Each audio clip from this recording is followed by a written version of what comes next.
मैंने जैसा अभी चर्चा में कहा था कि प्रेम ही एक ऐसी वस्तु है जो हमको जोड़ सकती है।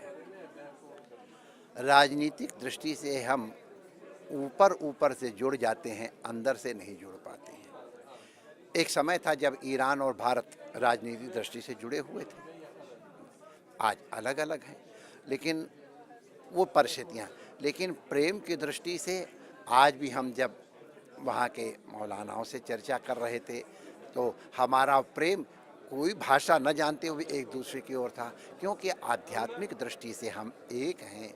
जो जैसा हमने उदाहरण में कहा था कि अगर काबा के अंदर जाओगे तो मुसल्ला किधर बिछाओगे, तो वही एक स्थिति पहुंच करके सारे भेद नष्ट हो जाते हैं।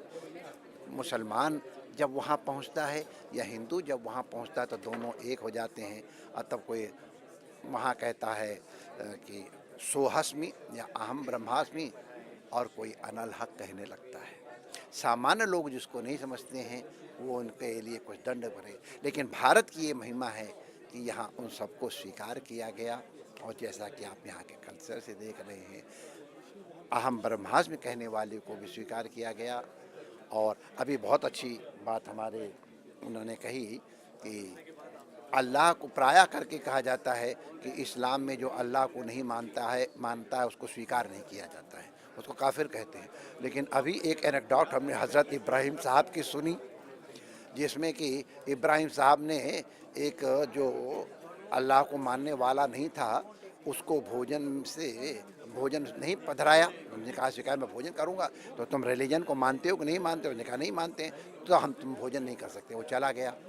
अल्लाह ताला ने मैंने खबर उनको की, अरे मैं 70 साल से उसको मुझे नहीं मानता, मैं 70 साल से उसे खाना दे रहा हूँ और तेरे पास एक दिन के लिए आया, तुम उसको खाना देने के लिए मना करते हो? मैं उसको खाना दे रहा हूँ मुझे न मानने वाले को, तू कौन होता उसको खाना देने से रोकने वाले? तो इब्राहिम साहब बाहर जा कर के उसको बुला के लाए। बुला के लेकर कहा भैया मुझे माफ़ करो, आप कृपा करके दस्तरखान पे बैठो, भोजन करेंगे हम लोग साथ साथ। उन्होंने कहा अभी तो आपने मुझे धक्का मार के बाहर निकाला था, अब क्यों बुला रहे हो? तो उन्होंने कहा मुझे अल्लाह ताला की तरफ से हुक्म आया है कि इसको मैं स्वीकार कर रहा हूँ, ये मेरा क्रिएशन है, मैंने इसको बनाया, जिस तरह बनाया उस तरह इसको स्वीकार कर रहा हूँ। अगर मैं इसको स्वीकार रहा हूँ तो अस्वीकार करने वाला कौन होता है? उनकी बात मान करके मैं आपको आमंत्रित कर रहा हूँ। तो उन्होंने कहा तुमसे वास्तव में अल्लाह ने ये बात कही है? उन्होंने कहा तभी तो मैं आपसे कह रहा हूँ।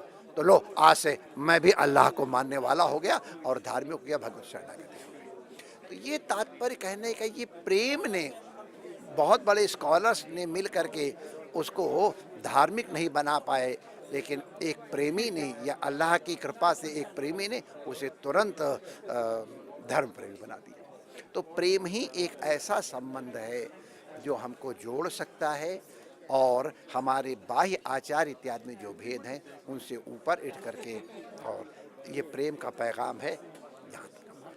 धन्यवाद। धन्यवाद आपका।